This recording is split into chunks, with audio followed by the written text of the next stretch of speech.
with all the side hustles that you've done or main hustles that you've done before, anong dun yung pinaka parang dumating ka sa point na sobrang low, parang lowest na parang shit, saan ako kukuha ng pera? Naghihikahos na ako. Like, WTF, what's going on? Blah, blah, blah. WTF? Ang arte. Akala mo naman kaklase ko siya sa Lasal. Hindi nga ako nag-aral. Yung mga ganong Sanay ako talaga dati growing up na kung ano lang yun nandun, yun lang.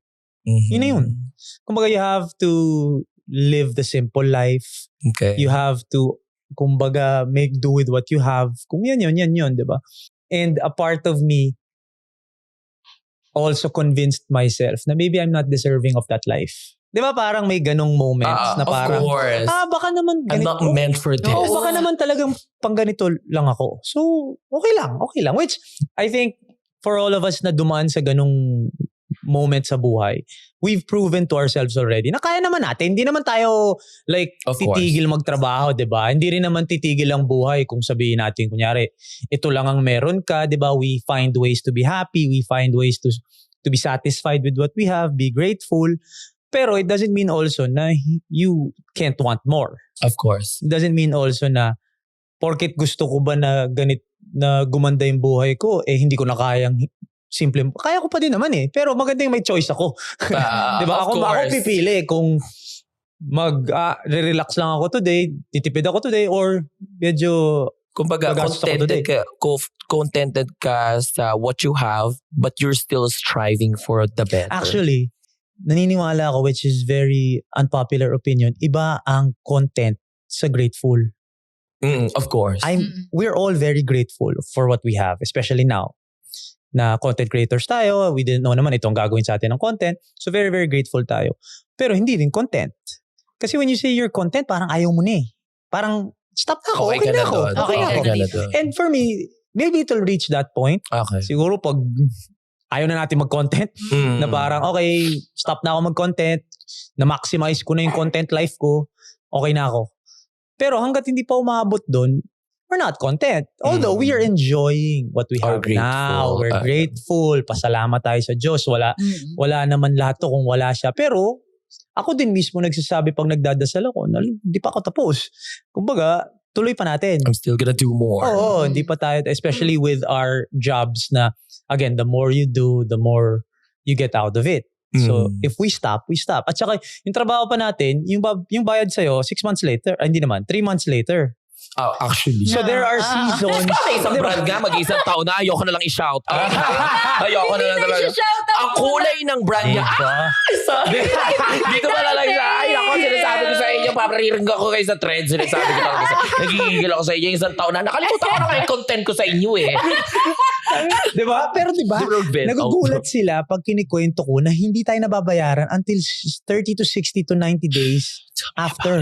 So there are seasons na wala tayong ginawa kundi magtrabaho. And then there are seasons na bayaran season. Na ito na, tuloy-tuloy ang pasok. Sabay-sabay, no? And then they will come in na technically nakalimutan mo na yung ginawa mo for them. Literally. Na parang, pala nagbabayad to? Nung December pa to, nung November pa to. So, with content, sumakto na naman yung ugali ko na sometimes it's not the reward sometimes it's just the fulfillment na you're obsessed with something. Na you continuously work on it and then the reward will come 3 months later. Parang, o nga pala. Diba? So, yun yung, I think naugali ko. That's why siguro I love fitness. I love working on something. I'm easily obsessed. Na, kunyari, when I started running, obsessed ako sa running. When I started, ngayon, fitness, obsessed ako sa fitness. Yung simpleng naglaro lang ako ng video game, tas nag-enjoy ako.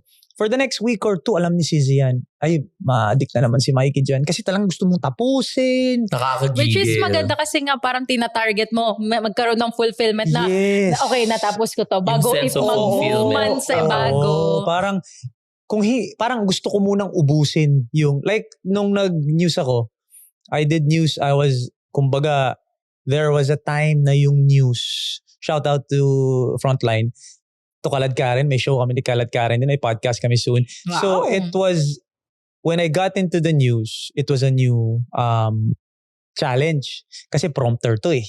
So, hindi na to ad-lib. Oo. May So, script prompter, na. babasa ka.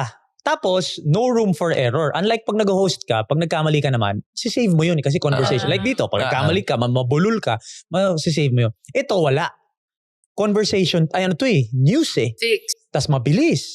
So, the first 2 weeks, sobrang nagsistruggle ako. As in, umabot na sa point na yung boss ko noon, nilapitan na ako na parang, Mikey, kung this week, kung hindi pa rin mag-improve, medyo... Talaga? May ganun na. OMG. So, that's when I was like, you know what, sige, bahala na. So, then the following, ang galing nga kasi, doon ko rin nalilat, nung pinressure nila ako, doon na ako mas, okay, tatanggalin nyo ba ako? Sige, bahala na, kaya ko na to. Kumbaga, bahala ako, tatanggalin nyo na rin ako next week eh.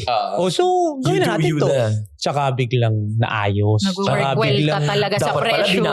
Mas, kaya nga. Parang mas bigyan. Actually, pag may deadline na, nasa na yung draft mo? Kaya ko yan. Kailan ba draft bukas? Kaya ko yan. Pero dun ko parang mas nakarelax ako. Okay, sige, game. So, there was a time when I was doing the news would start at 6:30.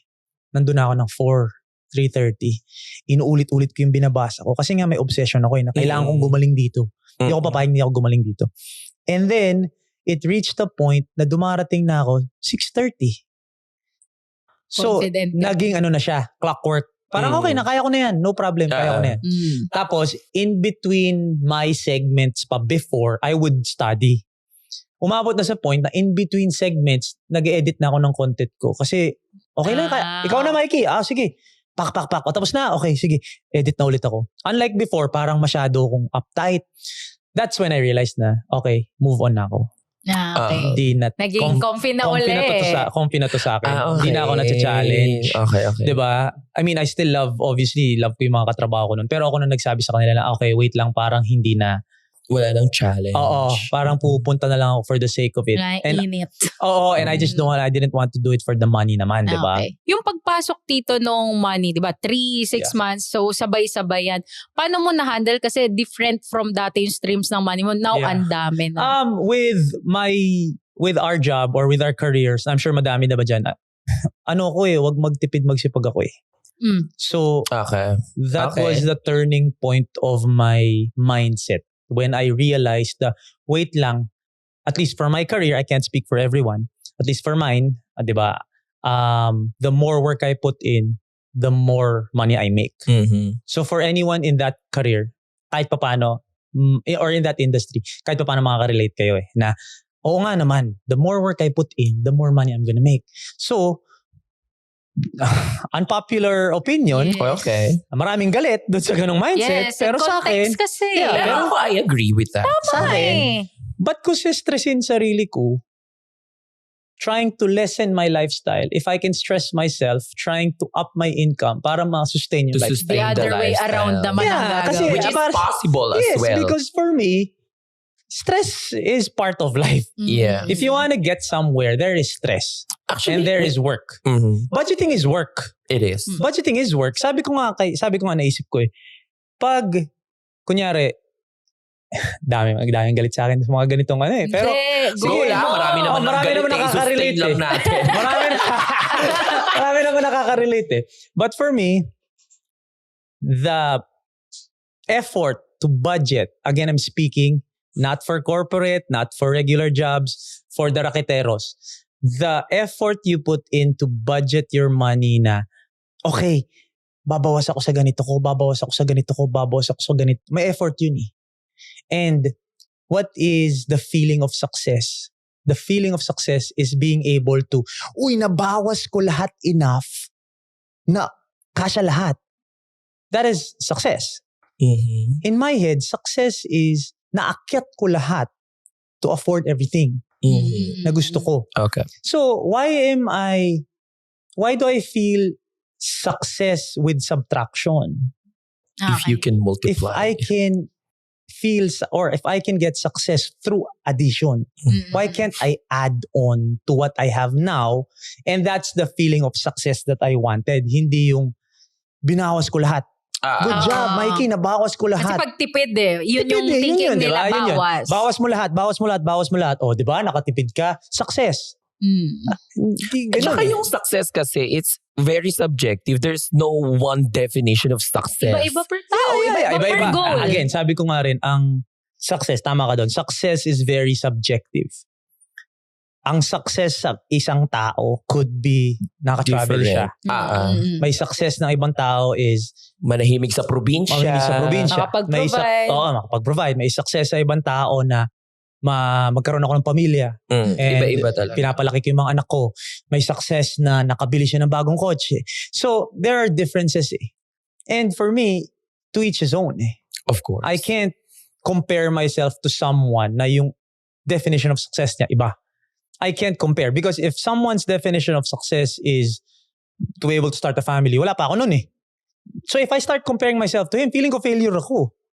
Pero yung definition ko of success is different. Is being able to work on myself, makakapag-travel tayo, experiences, ganyan, di ba? So, ang hirap mag-compare sa ibang tao kasi nga very subjective ang success. Pero yun lang ang wag magtipid, magsipag ko. Dun ko na parang na-realize na masistress lang din ako eh. Why not stress myself and actually get what I want versus stress myself and feel na I got what I want by not getting it. Of course. Totoo. Diba? May ganun din talaga. Tsaka okay yan, Tito, yung mga unpopular opinion mo. Kasi yun yung nag-work sa'yo. At sila magagalit. Context. Inano ba sila? Inano ba kayo? Uy, huwag kang magpaka-Petsa de Pedigo sa content. Kung bitin ka sa kwentuhan, punta na sa YouTube, Spotify, at Apple Podcast para mapakinggan ang buong episodes ng Petsa de Peligro, brought to us by Union Digital Bank. Kompleto yan. May funny highlights, seryosang tips, at mga discarding pwedeng makatulong sa'yo before sweldo day. Kaya mong maging mas wise. Check out Petsa de Peligro Podcast sa lahat ng social media platforms. Pati na rin ang Union Digital Bank on Facebook, Instagram, TikTok, and YouTube for more tawanan and discarded stories. At syempre, don't forget to like, comment, and subscribe bago maubos ang mobile data mo.